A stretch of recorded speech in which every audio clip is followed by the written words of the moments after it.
I was murdered. Guys, please help.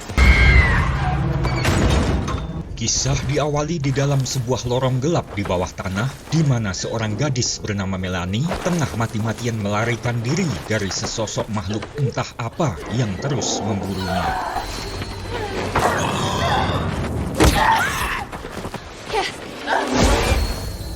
Sesudah perjuangan itu, pada akhirnya ia berhasil muncul ke permukaan. Sejenak ia sempat merasa selamat, namun tiba-tiba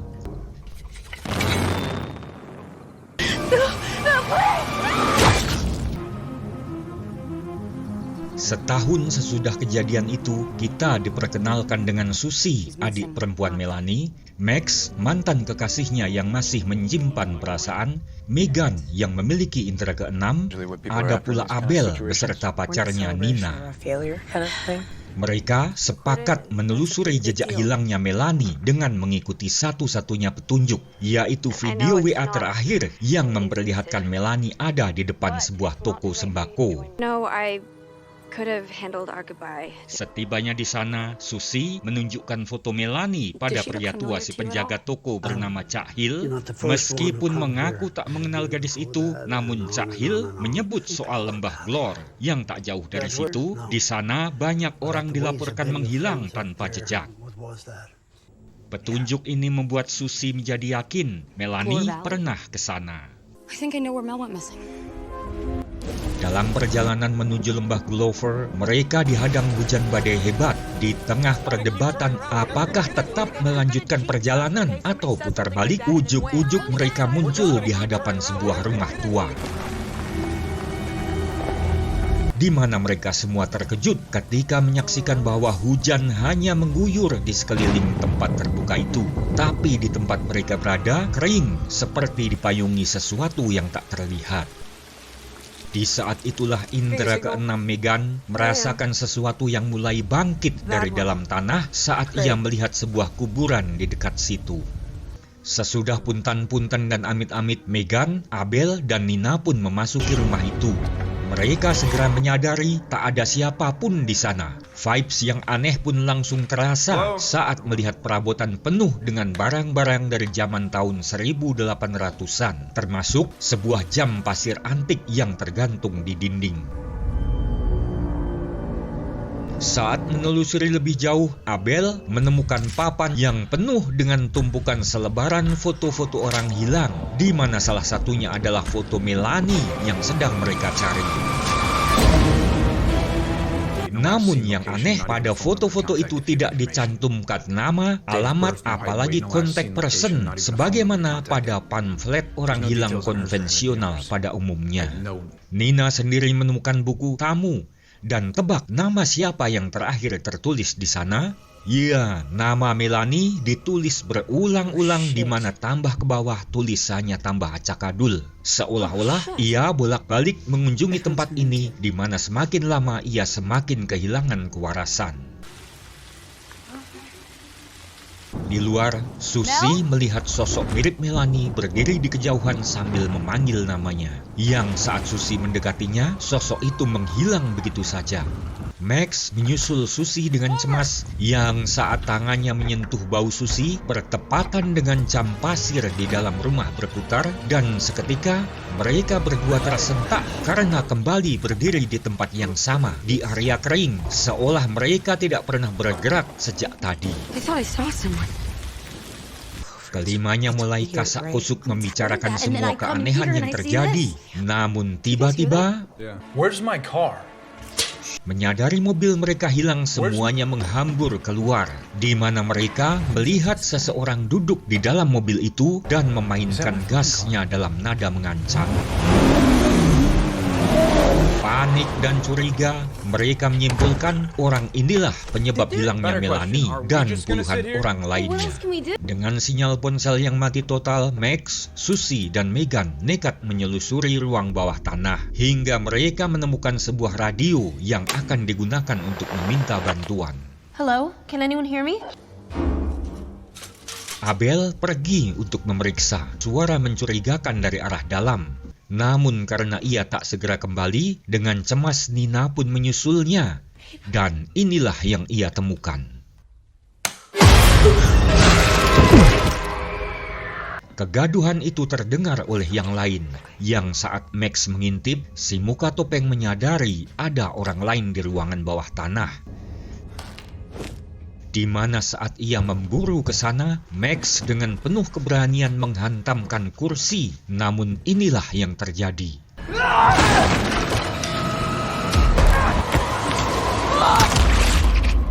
Kini hanya Megan dan Susie yang tersisa. Nafas mereka tertahan di tengah kengerian yang tak pernah mereka duga. Dan tiba-tiba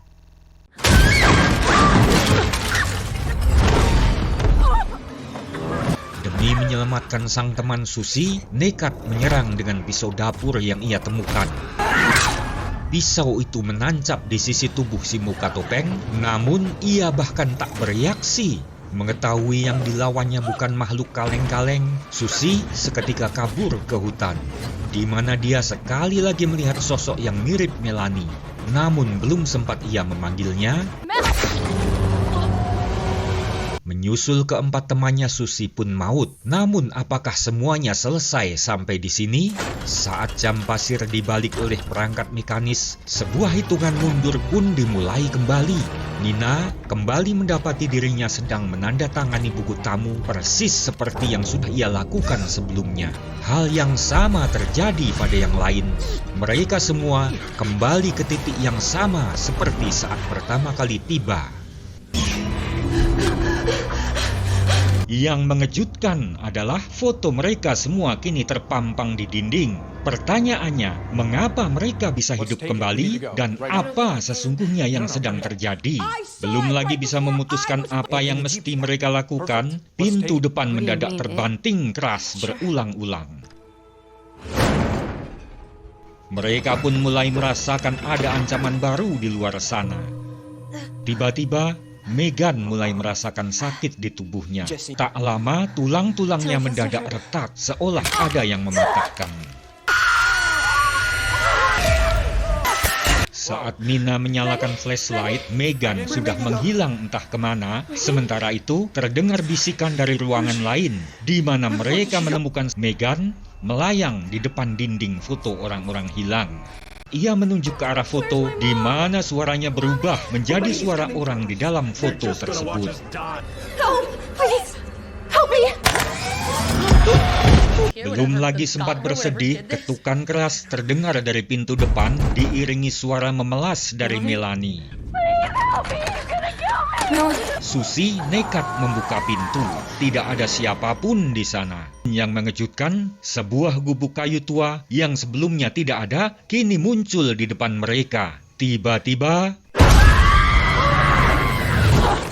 Susie diseret oleh sesuatu yang tak terlihat ke dalam rumah itu, sementara yang lain terdorong masuk ke rumah pertama. Saat terbangun, tampaklah sosok mak lampir tengah duduk dengan masker oksigen menempel di wajahnya. Mengetahui wanita itu tertidur, Susie diam-diam berniat kabur. Namun saat ia menengok, Meow. Please. I want it. wanita itu menutupkan masker ke mulutnya. Saat itulah Susie menyadari yang ia hirup bukan oksigen, melainkan jiwa kegelapan. Wanita itu bukan manusia, bukan hantu, tapi sesuatu di antaranya, di mana kini ia hidup dalam tubuh Susie. Bertepatan saat Max menyusul Susie ke rumah tua itu, Abel dan Nina memutuskan untuk pergi mencari bantuan.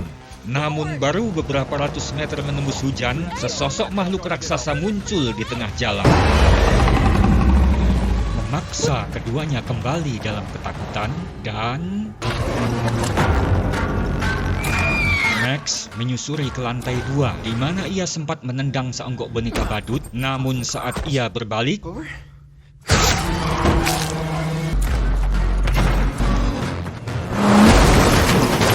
Susie sekali lagi menjadi orang terakhir yang maut. Jam pasir kembali berputar. Kelimanya hidup lagi, namun terjebak dalam siklus kematian. Mereka pun mulai paham ini adalah killing game. Dalam panik, mereka kini memblokade pintu, lalu mengunci diri di kamar mandi, berharap akan bisa bertahan hidup hingga pagi dan memenangkan permainan ini, seperti yang dikatakan si penyihir. Survive the night or become a part of it. Tak segampang yang mereka kira. Abel mulai batuk-batuk menakutkan, seakan-akan ada sesuatu sedang tumbuh di dalam tubuhnya. Hingga akhirnya yang lain segera menyadari bahwa ledakan itu disebabkan karena meminum air keran, di mana Abel adalah orang pertama yang melakukannya. Dan sebelum ada yang ingat bahwa Nina adalah orang kedua yang meminumnya, dia pun bernasib sama. Saat tiba giliran Megan yang sempat minum sedikit, dia pun meledak sedikit demi sedikit. Susie meminta Max mencekiknya sebelum jam pasir habis, sebab jika mereka berdua masih hidup saat jam pasir habis, mereka berdua akan selamat dan tetap hidup. Namun itu berarti Megan, Abel, dan Nina innalillahi selamanya. Sebelum sempat Max melakukannya,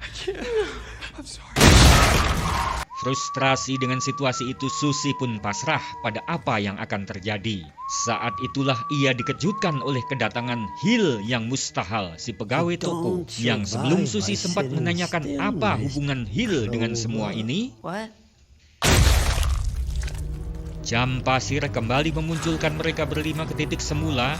Sudah tidak kaget, namun semakin lelah. Susie menemukan ID card Hill yang menyingkapkan fakta bahwa Hill ternyata adalah seorang dokter jiwa spesialis trauma yang dulu menangani para penyintas tragedi Glore Valley saat galian tambang runtuh dan menimbun hidup-hidup lebih dari 1.000 orang.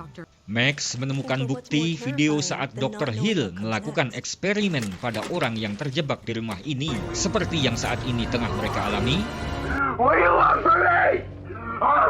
Dijelaskan, sesudah berulang kali dibun-bun dan hidup kembali, para korban akan sangat-sangat depresi dan kehilangan akal akibat hal itu. Sehingga mereka akan mengalami ketakutan ekstrim, keputusasaan ekstrim, yang akibatnya timbunan emosi itu akan memicu fisik mereka mengalami metamorfosis menjadi makhluk mengerikan yang dikenal sebagai Wendigo.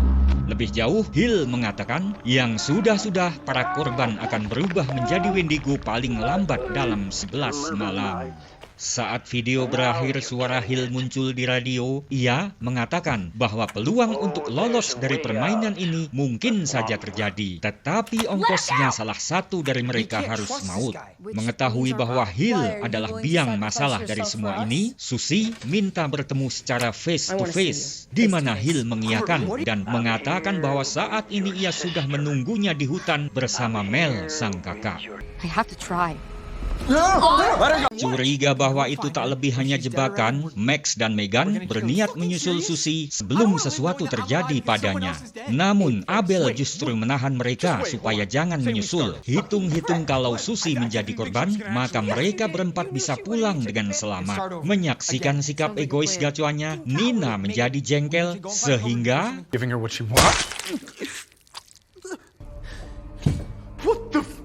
sepeninggal Max dan Megan menyusul Susie ke hutan, Nina menunggui Abel di sampingnya. Namun tak lama, si muka topeng muncul ke sana.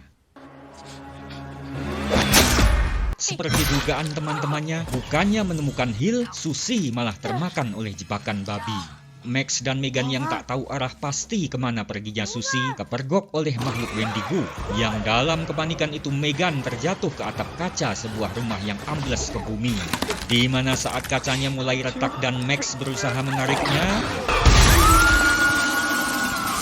Max hanya bisa palanga-polongo menyaksikan Megan diseret sebelum kemudian memutuskan untuk terus mencari Susie.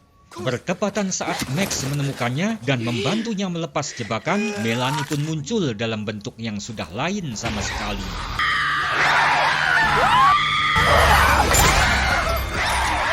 Keduanya bersembunyi di sebuah gubuk yang saat Susie mendengar bahwa Megan telah maut, ia meminta Max melukai lehernya dengan pecahan kaca supaya malam ini cepat selesai dan mereka bisa muncul lagi bersama-sama untuk memulai kembali perjuangan baru. Dengan terpaksa Max memenuhi permintaannya, ia sendiri kemudian meneguk air untuk membuat tubuhnya meledak. Dan disinilah mereka sekarang lagi-lagi kembali ke titik awal. Namun kali ini Susie harus kecewa karena Megan tidak kembali. Apakah Megan sudah maut selamanya? Abel teringat untuk memeriksa teleponnya dan terkuaklah fakta bahwa Megan sempat menggunakan ponsel Abel untuk merekam Hill yang dengan santuy sambil bersiul-siul memeriksa tubuh mereka yang bergelimpangan di lantai. Di akhir video, Megan mengatakan akan mengikuti si dokter gila untuk menemukan jawaban dari semua ini. Berbekal senjata seadanya, keempatnya menelusuri jalur kemana Megan pergi, di mana ternyata menuju ke bekas kota yang tertimbun di bawah tanah. Keempatnya pun cicilan melarikan diri ke sebuah ruangan, namun ternyata... Ya, lagi-lagi mereka harus berhadapan dengan si muka topeng. Sementara Max memprovokasi si maniak ini, Susie menggunakan kesempatan itu untuk lari melalui pintu lain dan terus mencari Megan. Ia sampai di sebuah ruangan dan diserang oleh Melanie. Melihat fakta bahwa makhluk itu bukan lagi Melanie yang dulu dikenalnya, Susie memutuskan untuk mengikhlaskannya. I love you, Mel. Pada saat yang sama, si muka topeng juga dikalahkan oleh Max, Abel, dan Nina. Susie kemudian tiba di bekas gedung sanatorium dan mendapati Megan terjebak di sebuah ruangan isolasi. Ada seekor Wendigo dirantai di hadapannya yang terus berontak dan siap memangsa Megan yang terikat di kursi. Tidak dapat memecahkan kaca tebal yang memang dirancang untuk menahan pasien yang melakukan kekerasan, hingga menemukan kantor Hill dan melihat berkas dirinya ada di meja. Hill yang mustahil muncul beberapa saat kemudian. Dia ngemeng ke sana kemari menjelaskan Glor Valley adalah tempat yang tepat untuk melakukan eksperimen, mempelajari bagaimana ketakutan setiap orang akan memengaruhi fisik mereka sendiri. Susie sendiri terus ingat Megan dan teman-temannya di luar sana yang terus menghadapi bahaya. Ia dengan cerdik memancing pembicaraan sambil diam-diam memasukkan tetesan air ke cangkir kopi. Sehingga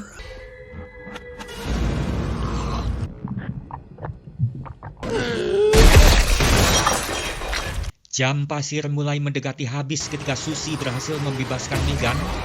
Keduanya berlari ajrut-ajrutan menghindari kejaran gerombolan Wendigo hingga mencapai permukaan. Scene selanjutnya memperlihatkan tangan Susie menggapai-gapai seperti yang dilakukan Melanie setahun lalu. Sempat tertangkap oleh Wendigo yang menarik kakinya. Untungnya Max, Abel, dan Nina yang sudah lebih dulu berhasil keluar dari bawah tanah segera menarik mereka ke permukaan. Tepat pada saat itu jam pasir pun habis. Ini berarti mereka berlima kini telah lolos. Selamat dari permainan mengerikan ini. Di akhir film kita diperlihatkan dari kamera CCTV di kantor Hill, sebuah mobil muncul, terdengar siulan Hill yang mustahil, yang menandakan permainan setan ini akan kembali memakan korban.